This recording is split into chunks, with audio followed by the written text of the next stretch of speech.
कल्पना कीजिए हर 5 साल में एक बार वोट दिया जाता है, इस उम्मीद में कि आपकी आवाज सुनी जाएगी, है ना, कि समस्याओं का हल निकलेगा। लेकिन क्या होता है जब चुनाव के बाद आपका चुनावा प्रतिनिधि मिलता ही नहीं या किए हुए वादे भूल जाता है? आज हमारे पास जो दैनिक भास्कर का सर्वे है वो इसी कहानी को आंकड़ों में बयां कर रहा है।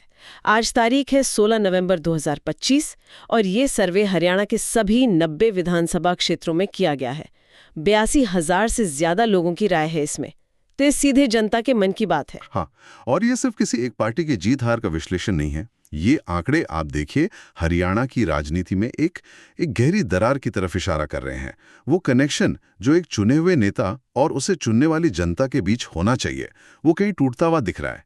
ऐसा लग रहा है जैसे वोटर को महसूस हो रहा है कि उनका प्रतिनिधि चुनाव जीतने के बाद अब उनका है ही नहीं। तो आज हम इसी टूटे हुए कनेक्शन की पड़ताल करेंगे। बिल्कुल। चलिए तो फिर सीधे उस आंकड़े पर आते हैं जो इस कनेक्शन के टूटने का सबसे बड़ा सबूत है।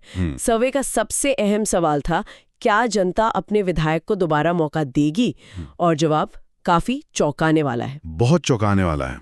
हरियाणा के 90 में से 42 विधायक ऐसे हैं जिन्हें उनकी अपनी ही जनता दोबारा वोट नहीं देना चाहती। 42, ये लगभग 47% है। मतलब लगभग आधे विधायकों को उनकी जनता ने सीधे सीधे फेल कर दिया है। इस आंकड़े को बस एक नंबर की तरह देखना मेरे ख्याल से एक गलती होगी। ये असल में एक फैसला है। सोचिए 47% विधायकों के खिलाफ जनता का ये कहना कि अब दोबारा नहीं, ये दिखाता कि असंतोष कितना गहरा है। और ये किसी एक पार्टी को लेकर भी नहीं है जैसा कि लग सकता है। बिल्कुल नहीं। इन 42 में से 29 विधायक सत्तारूढ़ भाजपा के हैं, तो 11 कांग्रेस के भी हैं और 2 अन्य दलों के। मतलब ये गुस्सा हर रंग के झंडे वाले नेता के लिए है। तो ये एक तरह से व्यक्तिगत प्रदर्शन पर सीधी टिप्पणी है। बहुत सीधी और बहुत कठोर टिप्पणी। ये तो बहुत दिलचस्प बात है। मतलब वोटर अब सिर्फ पार्टी का झंडा नहीं देख रहा, वो अपने विधायक का व्यक्तिगत रिपोर्ट कार्ड देख रहा है। सही कहा। लेकिन सवाल ये है कि इस रिपोर्ट कार्ड में विधायक फेल कहाँ हो रहे हैं? इस नाखुशी की जड़ क्या है? सर्वेश इसी जड़ तक पहुंचने की कोशिश करता है और इसकी शुरुआत होती है सबसे बुनियादी चीज से। क्या आपका नेता आपसे मिलता भी है? हाँ, ये तो सबसे आम शिकायत है कि नेता चुनाव के बाद तो जैसे गायब ही हो जाते हैं। कुछ उस दोस्त की तरह जो उधार लेने के बाद मिलता ही नहीं है। बिल्कुल सही उदाहरण है। तो क्या हरियाणा के विधायक भी आउट ऑफ कवरेज एरिया है? आंकड़े क्या कहते हैं इस पर? यहाँ आंकड़े थोड़े मिले जुले हैं, लेकिन उनमें भी एक पैटर्न छिपा हुआ है। 90 में से 74 विधायकों के बारे में लोगों ने कहा कि हाँ, उनसे मिलना आसान है। अच्छा, ये तो अच्छी बात है। हाँ, लेकिन 16 विधायक ऐसे हैं जिनसे मिलना टेढ़ी खीर है।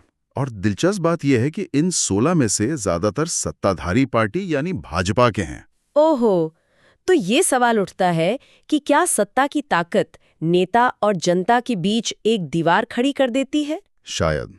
क्या मंत्री या सत्ताधारी विधायक बनने के बाद उन तक पहुंचना मुश्किल हो जाता है? ये एक अहम सवाल है। लेकिन मिलना ही तो सब कुछ नहीं है। मान लीजिए कोई मिल भी ले, तो क्या वो बात को गंभीरता से सुनते हैं?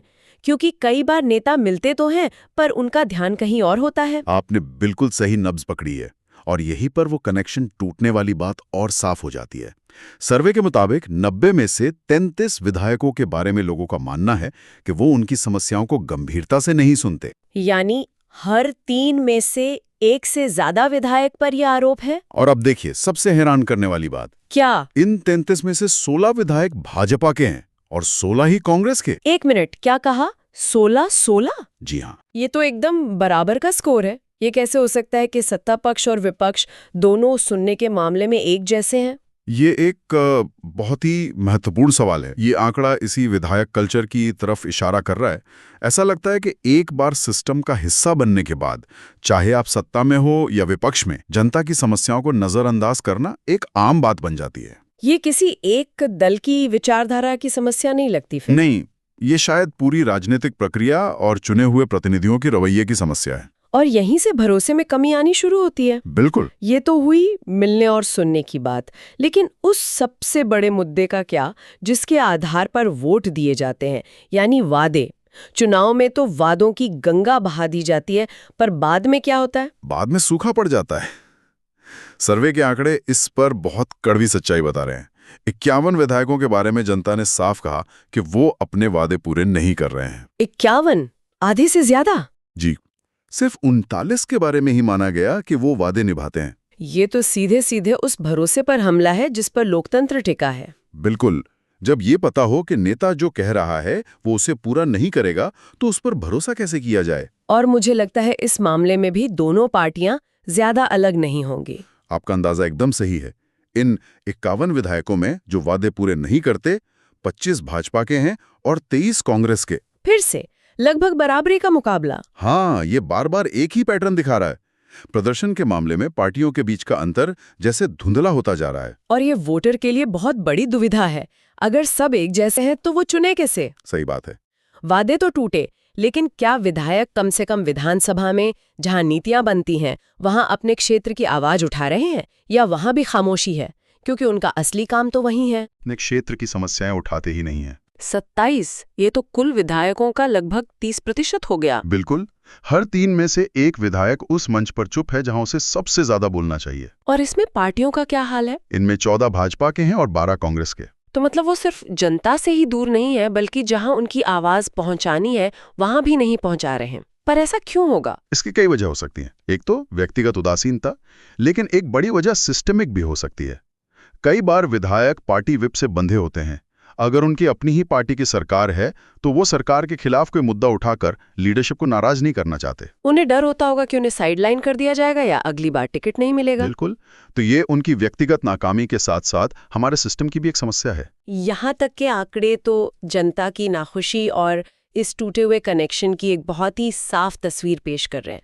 लेकिन अब आते हैं सर्वे के उस सवाल पर जो मेरे हिसाब से सिर्फ एक सवाल नहीं बल्कि जनता के गुस्से का ज्वालामुखी है। आप राइट टू रिकॉल वाले सवाल की बात कर रहे हैं? जी हाँ। लोगों से पूछा गया कि अगर आपके पास अपने विधायक को कार्यकाल पूरा होने से पहले ही वापस बुलाने का अधिकार होता तो क्या आप उसका इस्तेमाल करते? ये एक काल्पनिक सवाल है, लेकिन इसका जवाब असलियत के बहुत करीब है। और जवाब वाकई में एक ज्वालामुखी जैसा ही है। ये मतदाताओं के गुस्से और हताशा की गहराई को दिखाता है। ये सिर्फ अगले चुनाव में वोट न देने की बात नहीं है, ये उससे कहीं आगे की भावना है। ये तत्काल जवाबदेही की मांग है। एकदम। ये इच्छा है कि हमें 5 साल तक एक नाकाम प्रतिनिधि को झेलने की जरूरत नहीं होनी चाहिए। तो आंकड़ा क्या है? कितने लोग अपने विधायक को घर भेजना चाहते हैं? 41 विधानसभा क्षेत्रों की जनता ने कहा कि अगर उनके पास ये अधिकार होता तो वे अपने विधायक को बदल देते। 90 में से 41। जी, 90 में से 41। ये लगभग 46% है। ये सिर्फ नाखुशी नहीं है, ये एक तरह का वोटर्स रिवोल्ट है। और इसमें जो पार्टीवार आंकड़ा है वो तो सत्ताधारी दल के लिए एक बहुत बड़ी चेतावनी होनी चाहिए। हाँ, वो सबसे ज्यादा चौंकाने वाला है। इन 41 विधायकों में से जिन्हें जनता वापस बुलाना चाहती है, 30 अकेले भाजपा के हैं। 30? जी 30। कांग्रेस के 9 और 2 अन्य हैं। ये आंकड़ा साफ दिखाता है कि सत्ता में होने की वजह से जनता की उम्मीदें भी ज्यादा होती हैं, और जब वो पूरी नहीं होती तो गुस्सा भी उतना ही ज्यादा होता है। राइट टू रिकॉल पर मिला ये जवाब सिर्फ एक आंकड़ा नहीं है, ये एक भावना है। ये बता रहा है कि मतदाता अब सिर्फ एक मूक दर्शक नहीं बना रहना चाहता जो हर 5 साल में एक बार बटन दबाए। वो राजनीतिक प्रक्रिया में एक सक्रिय भागीदार बनना चाहता है। बिल्कुल। जिसके पास सिर्फ वोट देने का ही नहीं बल्कि प्रदर्शन न करने पर उसे वापस लेने का भी अधिकार हो। तो इन सभी आंकड़ों को अगर एक साथ जोड़कर देखें तो कहानी बिल्कुल साफ है। हरियाणा में, और शायद ये पूरे देश का आईना हो, जनता और उनके चुने हुए नेताओं के बीच एक गहरी खाई बन गई है। हाँ, ये खाई भरोसे की है, उम्मीदों की है और जवाबदेही की है। विधायक अपने ही लोगों से कटते जा रहे हैं। यही इस पूरे सर्वे का सार है। बिल्कुल सही। ये सर्वे दिखाता है कि मतदाताओं की जागरूकता बढ़ रही है। वो अब सिर्फ जाति, धर्म या पार्टी के नाम पर वोट नहीं दे रहे, वो हिसाब मांग रहे हैं। और उनके पास अब जानकारी के स्रोत भी ज्यादा हैं। सही कहा। वो अपने प्रतिनिधियों के काम का बारीकी से मूल्यांकन कर रहे हैं। राइट टू रिकॉल जैसे सवाल पर जो तीखी प्रतिक्रिया मिली है वो इस बात का संकेत है कि लोग अब धैर्य खो रहे हैं। तो ये सर्वे सिर्फ नेताओं के लिए एक रिपोर्ट कार्ड नहीं है, बल्कि हमारे लोकतंत्र के लिए एक तरह का हेल्थ चेकअप है। और रिपोर्ट कुछ खास अच्छी नहीं लग रही। नहीं, ये विश्लेषण यहीं समाप्त होता है, लेकिन ये हमारे सामने एक बहुत बड़ा और शायद थोड़ा असुविधाजनक सवाल छोड़ जाता है। हरियाणा का ये सर्वे सिर्फ एक राज्य की कहानी नहीं है, ये शायद पूरे देश के लोकतंत्र के लिए एक वेकअप कॉल है। जब चुने हुए प्रतिनिधियों और उन्हें चुनने वाले मतदाताओं के बीच भरोसे और प्रदर्शन का इतना बड़ा अंतर पैदा हो जाए तो इसका लोकतंत्र के भविष्य पर क्या असर पड़ता है? क्या ये केवल कुछ नेताओं की व्यक्तिगत विफलता है, या ये पूरी व्यवस्था में किसी गहरे सुधार की आवश्यकता का संकेत है? आज ये सवाल हरियाणा में उठ रहे हैं, कल कहीं और उठेंगे। सवाल यह है कि क्या हमारा पॉलिटिकल सिस्टम इस फीडबैक को सुनने और खुद को बदलने के लिए तैयार है?